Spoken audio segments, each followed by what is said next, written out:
అదే RTV app వార్తల్ని క్షణాల్లో చదివే అవకాశం ఉంటుంది. ఒక న్యూస్ పేపర్, ఒక టెలివిజన్ ఛానల్ మీ చేతుల్లో ఎప్పుడూ ఉంటాయి. ఓవైపు ఎలుగుబంట్లు భయంతో బిక్కుమని జీవనం సాగిస్తున్న ఉద్దానం ప్రాంతం వాసులకు కొండ చిలువలు ప్రత్యక్షం కావడం కూడాను ఓవైపు వారి పాలిట శాపంగా మారిందని చెప్పుకోవచ్చు. ఇచ్చాపురం మండలం డొంకూరు గ్రామం శివారులోని ఓ రైతు తన పొలాన్ని కాపాడుకునేందుకు అదే బొడుగడ్డ వద్ద ఏర్పాటు చేసిన వలలో 10 అడుగుల కొండ చిలువ చిక్కడం, దాన్ని చూసి స్థానికులందరూ భయాందోళనకు గురయ్యారు.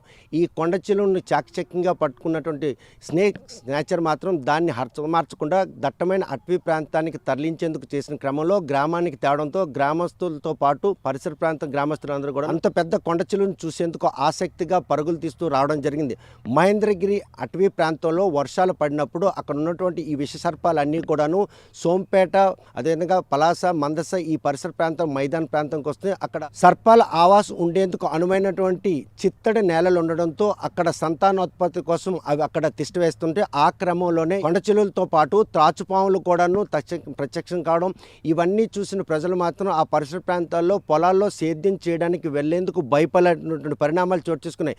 6 నెలల క్రితం అదే పరిసర ప్రాంతాల్లో పెద్ద పులి సంచారం కూడాను వీరిని భయాందోళన గురిచేస్తున్న క్రమంలో ఓవైపు ఎలుగుబంట్లు, రెండో వైపు కొండ చిలువ, మరోవైపు రాచనాగులు ఇలాంటి విష జంతువులతో మధ్యన సావాసాలు చేసే పరిణామాలు మాత్రం ప్రస్తుతం ఉద్దానం ప్రాంతంలో నెలకొందనడంలో ఎటువంటి అతిశయోక్తి లేదు. అటువంటి విష సర్పాల మధ్య బిక్కుమిక్కుమంటూ జీవనం సాగిస్తున్నట్టు ఆ ప్రాంతం వాసులను ప్రాణాలను కాపాడేందుకు అటవీ శాఖ అధికారులు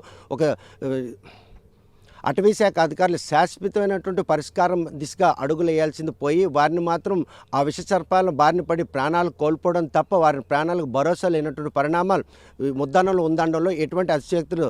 నిన్న ఇచ్చాపురం మండలం డొంకూరు వద్ద ప్రత్యక్షమైనటువంటి ఈ 10 అడుగుల కొండ చిలువను చూసేందుకు పరిసర ప్రాంతాల ప్రజలు మాత్రం ఆసక్తిగా రావడం జరిగింది. ఓవైపు పెద్ద పులి సంచారం, మరోవైపు చూస్తే కనుక ఏదైతే రాచనాగులు, అదేవిధంగా కొండ చిలువలతో పాటు ఎలుగుబంటుల సంచారం, ఈ పరిణామాలన్నీ కూడా వన్యప్రాణులతో సాహసం చేసేటటువంటి పరిణామాలు ఉద్దానం ప్రాంతంలో నెలకొన్నాయి. ఉదయం లెగిస్తే ఇంటి నుండి బయటికి వెళ్ళాలంటే తోటల్లో కనుక వెళ్ళకపోతే ఆ రైతులకు సాధ్యం కానటువంటి పరిణామాలు ఉన్నాయి. ఇటువంటి తరుణంలో ఈ వన్యప్రాణుల కారణంగా ప్రాణాలు కోల్పోతున్న ఆ ప్రాంతం ప్రజలను కాపాడేందుకు అటవీ శాఖ అధికారులు శాశ్వతమైన ప్రణాళికను రూపొందించాలి.